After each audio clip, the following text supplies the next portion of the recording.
Welcome back dear students, हमारा typing test जारी है। जी बेटा, आप अपना तारफ़ करवा दें।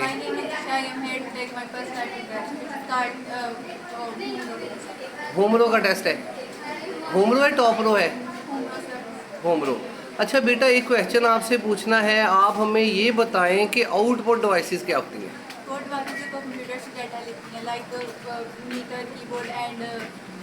यस यस, शाबाश, ठीक है जी।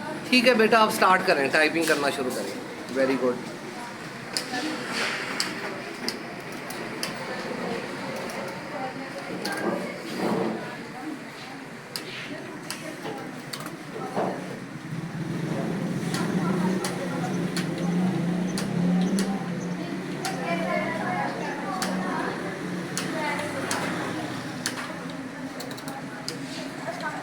वालेकुम सलाम।